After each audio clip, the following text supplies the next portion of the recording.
नमस्कार दोस्तों, बीके भाई स्टडी क्लासेस में आपका स्वागत है। आज के वीडियो में हम लोग देखेंगे सर्वनाम। नागपुरी में हम लोग पढ़ेंगे आज सर्वनाम। तो चलिए स्टार्ट करते हैं हम लोग। सर्वनाम है क्या? सबसे पहले समझिए कि सर्वनाम का परिभाषा क्या है? संज्ञा कर ठावे चाहे बदला में जोन शब्द कर प्रयोग करल जाला ओके सर्वनाम कहल जाला। कहने का मतलब हुआ कि संज्ञा के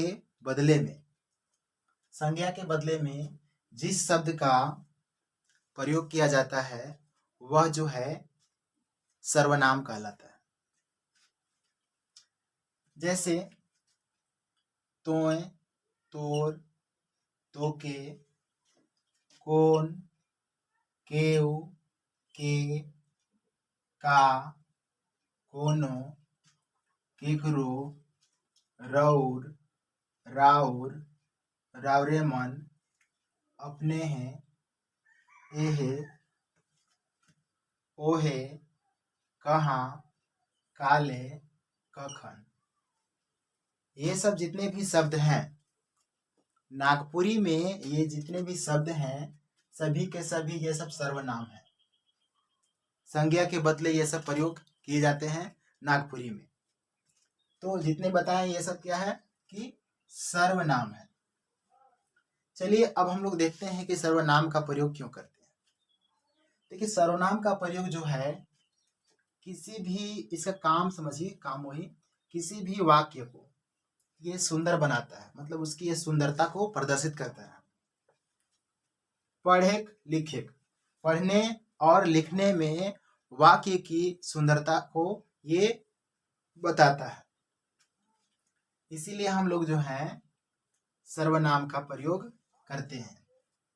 अब सर्वनाम के भेद का बात करें तो सर्वनाम के कुल 7 भेद हैं। सर्वनाम के कुल 7 भेद हैं। तो चलिए हम लोग एक एक करके प्रत्येक भेद के बारे में अच्छे से पढ़ते हैं हम लोग।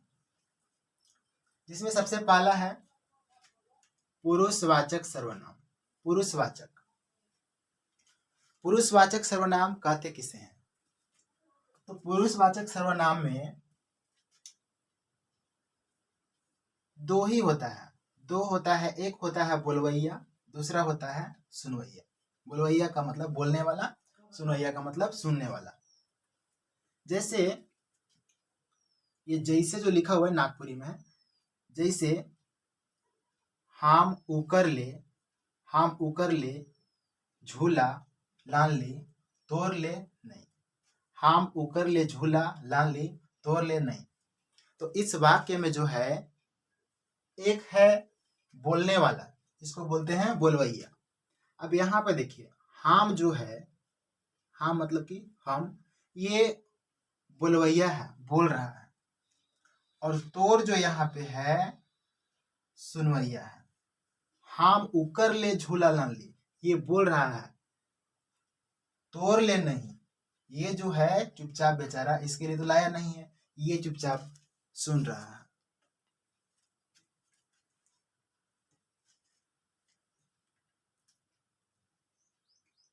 हम, अब देखिए इसके बाद हम लोग पढ़ते हैं, ये तो हो गया पुरुषवाचक। अब पुरुषवाचक के भी 3 भेद होते हैं। पुरुषवाचक के भी 3 भेद होते हैं। आप हिंदी में भी पढ़े होंगे। अब यहाँ पर भी 3 ही भेद है। जिसमें पुरुषवाचक के भेद में देखिए, पहला है उत्तम पुरुष, दूसरा है मध्यम पुरुष और तीसरा है अन्य पुरुष। अब हम लोग उत्तम पुरुष को समझते हैं कि उत्तम पुरुष है क्या। तो जैसे कि आप इससे पहले पढ़ें, पुरुषवाचक में एक बोलवैया और दूसरा सुनवैया। अब यहाँ पे क्या होगा, उत्तम पुरुष में सिर्फ बोलवैया होता है। बोलवैया के कहल जाला, मतलब कि उत्तम पुरुष बोलवैया के कहल जाला, बोलने वाला को कहते हैं उत्तम पुरुष। जैसे हम, मोय, मतलब कि हम और मोय जो दोनों है, ये सब क्या है, एक वचन है, एक वचन शब्द है। हमरे, हमरे मन, ये बहुवचन है। तो एक वचन बहुवचन वाले शब्द हम, मोय, हमरे, हमरे मन, ये जो हैं, ये जो शब्द हैं, ये आपका कौन सा सर्वनाम है? उत्तम पुरुष। उत्तम पुरुष यानी कि पुरुषवाचक सर्वनाम के ही भाग है उत्तम पुरुष। अब उत्तम पुरुष है यहाँ पे हम, तुम, हमरे, हमरे मन। अब प्रयोग में देख लीजिए, जैसे कि हम से देखिएगा, एक एक देख लेते सभी का।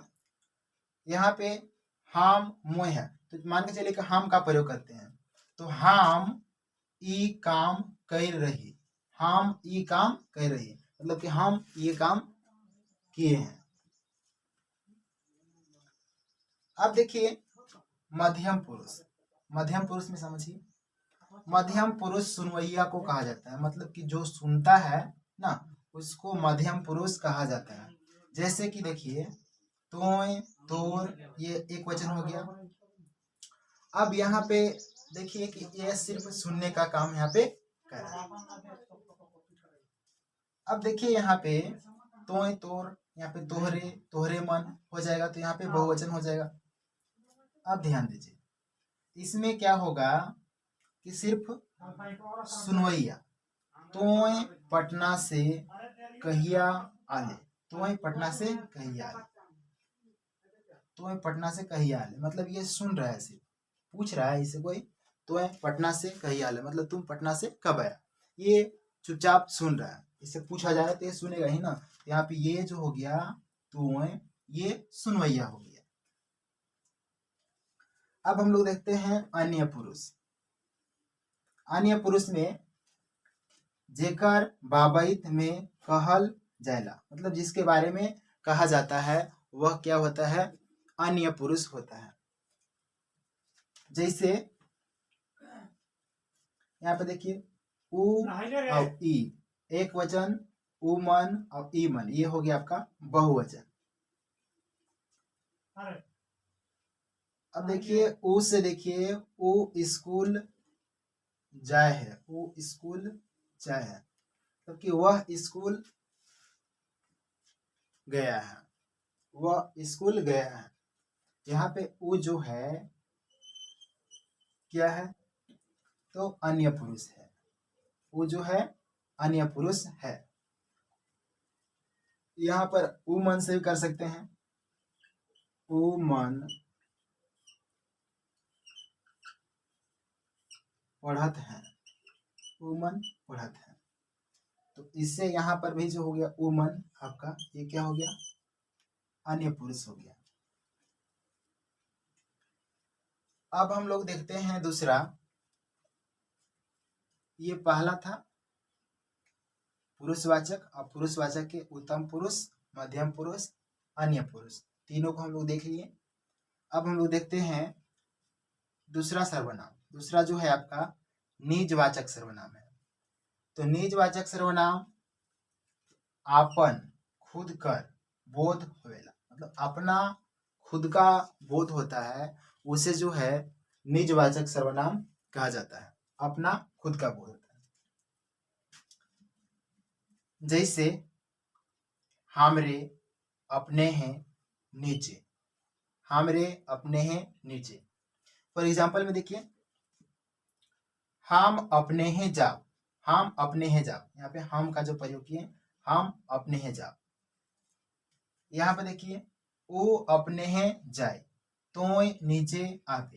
तो यहाँ पे जो हम शब्द का प्रयोग किए हैं, अपने हैं का, नीचे का, हम का, तो ये जो है जितने भी शब्द है ना, अपने हैं, नीचे, यहाँ पर भी देखिए अपने हैं का है, हम अपने हैं जा, ये नहीं होगा, हम अपने हैं जा। अब यहाँ पे देखिएगा जितने भी शब्द हैं, नीचे, अपने हैं, तो ये जो है अपना का बोध करा रहा है, खुद का, स्वयं का। तो ये जो कौन सा हो गया? तो निजवाचक सर्वनाम हो गया, निजवाचक सर्वनाम। तीसरा हम लोग देखते हैं निश्चितवाचक सर्वनाम। निश्चितवाचक बोलवैया कर नजीक या दूर कोनो जिनिस या वस्तु कर बोध होवेला उके निश्चित वाचक सर्वनाम कहल जाएला। मतलब कि बोलने वाला का नजदीक या दूर किसी वस्तु का बोध होता है, नजदीक या दूर किसी वस्तु का बोध होता है तो उसे हम लोग कहते हैं निश्चित वाचक सर्वनाम कहते हैं। जैसे एदे, ओदे, एहे, ओहे। अब देखिएगा ये जो शब्द है एदे, ओदे, एहे, ओहे, ये है निश्चित वाचक सर्वनाम है। अब देखिए जैसे एग्जाम्पल के लिए एहे जगन हमरे छेकाए रही, एहे जगन हमरे छेकाए रही, तो एहे जो है ये जो क्या बता रहा है, निश्चित वाचक सर्वनाम को बता रहा है। अब देखिए एहे, ओहे छोड़ा चुराए रहे, ओहे छोड़ा चुराए रहे, तो ओहे जो यहाँ पर जो है यह जो है निश्चित बोध करा रहा है, निश्चित सर्वनाम का बोध करा रहा है। अब हम लोग देखते हैं अनिश्चितवाचक सर्वनाम। तो अनिश्चितवाचक सर्वनाम अनिश्चित वस्तु कर बोध होवे ओके अनिश्चितवाचक सर्वनाम कहल जाएगा। अनिश्चित वस्तु, यहाँ पे कोई निश्चित वस्तु का बोध नहीं हो रहा है। अब यहाँ पे जैसे देख रहे थे इससे पहले जो था ओहे, ओहे छोड़ा चुरा रहे, यहाँ पे देखिए ये जो शब्द था ओहे छोड़ा, मतलब स्पष्ट रूप से बता रहा है कि वही लड़का जो है चुराया था। अब यहाँ पे ऐसा कुछ नहीं होगा, यहाँ पे इसका जस्ट उल्टा होगा। देखिएगा यहाँ पे कखनो खाई, वहां पे निश्चित था, यहाँ पे निश्चित नहीं, कखनो खाई। अब कब खाएगा इसका कोई निश्चित नहीं है, कभी भी ये खा सकता है। कोनो कहेक नी पारब, मतलब कुछ कह नहीं सकता, ये कुछ कहा नहीं जा सकता है। तो यहाँ पे जो है स्पष्ट रूप से बताया जा रहा था कि हाँ ओहे छोड़ा चुराए रहे, मतलब कि वही लड़का चुराया था। यहाँ पे कखनो आई, कखनो खाई, कोनो कहे नहीं पारब, कखनो जाई, ऐसा मतलब कि यहाँ पे कखनो जाए कोई स्पष्ट नहीं है कि कब जाएगा, यहाँ पे टाइम का जो निश्चित नहीं है। तो इस वीडियो में हम लोग यहाँ तक पढ़े हैं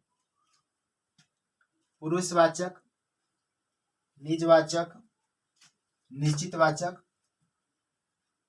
अनिश्चितवाचक। इसके बाद और हम लोग 3 पढ़ेंगे और ये 3 और पढ़ लेंगे तो कुछ और इसमें हम लोग शब्दार्थ भी ये सीखेंगे।